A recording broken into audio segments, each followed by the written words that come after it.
school. It's Mrs. Peoples. And Mr. Porter. We're here with a virtual open house. We have a few things we want to go over with you before school starts on Tuesday, September 1st.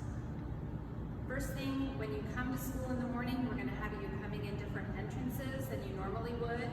Our bus riders will come in the back door as usual, but then second grade will come in the second grade end, third grade through the doors right between second and third grade, fourth grade and preschool will come in the front doors, and fifth grade will come in the entrance in front of the fifth grade end. We will have doors open at 7:45 a.m. and if you get here before then, we have Trojan heads painted on the sidewalks for you to wait so that you can safely social distance 6 feet apart while you're waiting to come in to the building.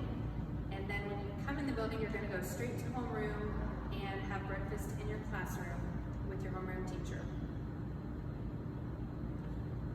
We've changed quite a few of the procedures around the building and throughout the day in order to help ensure the safety of our students and staff. For lunch, all students will be eating lunch in a grade level. So second graders will all eat together, third graders will all eat together, and so on. They'll be eating as a class. And we will get them down to the cafeteria by the class that they're in as safely as we can, socially distancing 6 feet apart. On their travel down, they need to wear a mask. When they get to the cafeteria, they'll have 30 minutes to eat, clean up their area, and then we will dismiss them out to recess, and they'll have 20 minutes of outside recess. On the travel to and from the cafeteria, they need to have their masks on. While they're eating, of course, they do not. When the students go out to recess, we are asking that they put their masks in their pocket or around their wrists, like Mrs. Peoples has hers. This is so that when we come back into the buildings after recess, the students will have their masks on hand and they can put them on and travel to the restrooms to wash their hands and back to their classrooms with their teachers.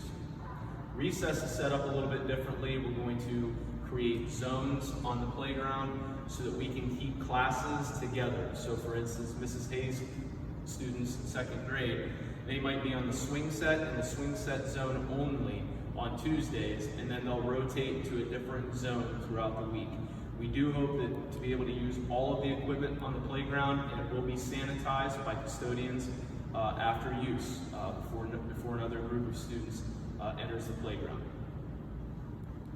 So at the end of the day, when we dismiss you, we're going to have all students go out the same doors that they came in, and we will stagger release times just a little bit so that we can keep the traffic in the hallway to a minimum. And our bus riders will follow the same procedures they've done in the past as far as dismissal, and bus students are required to wear a mask on the bus coming to and from school. Just wanted to go over some general COVID structures and procedures to try to once again ensure the safety of our students and staff.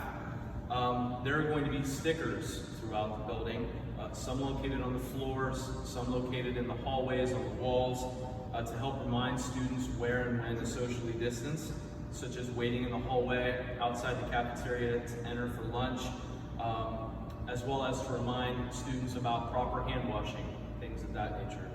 Students will be traveling to their related arts classes every day, so students will have either physical education, library, art, or music, and they'll travel under the supervision of their teachers.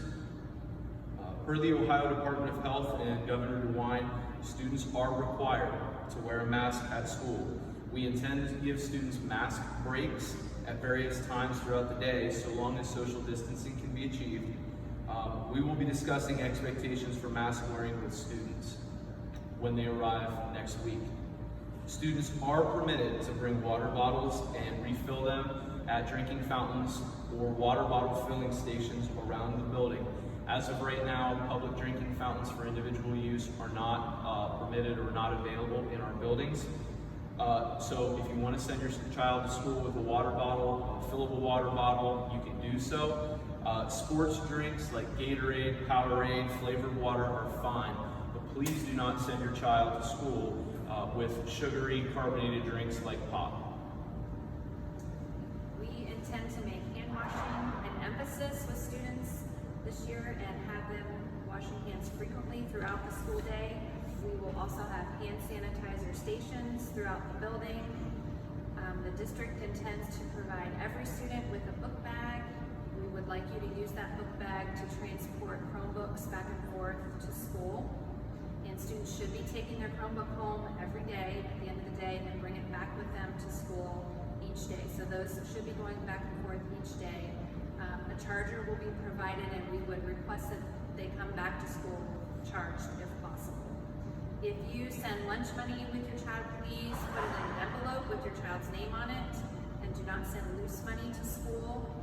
We are also limiting our visitor policy somewhat, and visitors to school are going to be by appointment only. If parents are dropping off items for their child or picking up their child, obviously we'll let that be permitted. And if you're picking your child up during the school day, we will bring them out to you in the front loop outside of the school. You won't need to come in and do any of that.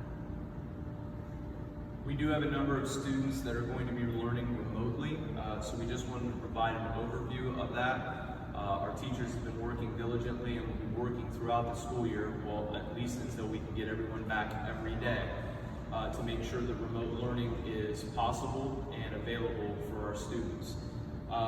We are emphasizing that our remote learning mirror our face-to-face learning as much as possible. Teachers are being asked to upload videos, lessons, and assignments for our remote learners to complete at home. Our teachers will check in with students to provide feedback and answer questions. We have a digital or remote virtual learning Monday, and that is a day where hopefully our teachers will get all of their assignments for the week for remote learners, videos, make any contacts that need made, provide any assistance that they can on those Mondays for our remote learners. They'll also be available for our remote learners throughout the week to make contacts home, things of that nature.